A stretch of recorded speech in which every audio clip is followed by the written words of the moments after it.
আসসালামু আলাইকুম সবাইকে। আশা করি সবাই অনেক ভালো আছেন। আমাদের ঘাসের জমিতে গত কয়েকদিন আগে সার দিয়েছিলাম। তো আজকে ঘাসের জমি ঘাস কেমন হয়েছে ওইটাই দেখার জন্য আসছি।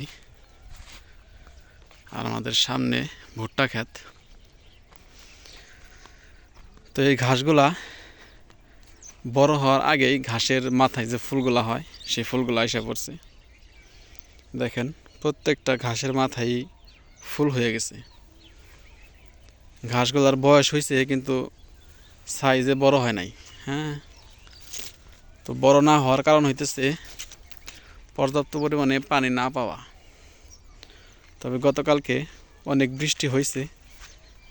আমার মনে হয় বাংলাদেশের প্রায় সব জায়গায় বৃষ্টি হয়েছে মোটামুটি। তবে আমাদের এদিকে পর্যাপ্ত পরিমাণে বৃষ্টি হয়েছে। তো বৃষ্টি হওয়াতে এই ঘাসগুলো এখন প্রাণ ফিরা পাইছে। আশা করতেছি এই ঘাসগুলো খুব তাড়াতাড়ি বড় হয়ে যাবে। এই ঘাসগুলো বড় হওয়ার পরে যখন আবার আরেকটা কাটিং দিব, তারপরে যে ঘাসগুলো হবে ওইগুলো অনেক ভালো হবে।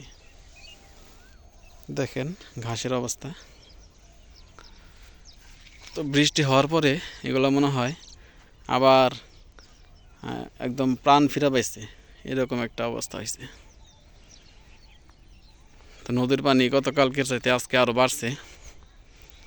দেখেন যারা গতকালকের ভিডিও দেখছেন তারা আজকের ভিডিও দেখলে বুঝতে পারবেন যে গত ভিডিওতে যতটুকু পানি ছিল তার চাইতে আজকের ভিডিওতে পানির পরিমাণ অনেক বেশি।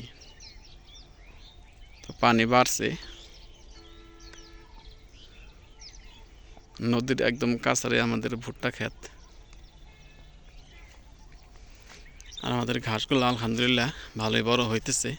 বৃষ্টি হওয়ার কারণে এখন আরও বড় হবে।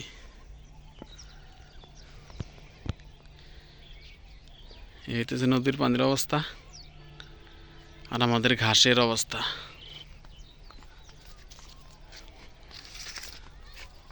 তো যারা কষ্ট করে ভিডিওটা দেখলেন তাদের সবাইকে অসংখ্য ধন্যবাদ। সবাই ভালো থাকবেন। আসসালামু আলাইকুম ওয়া রাহমাতুল্লাহ।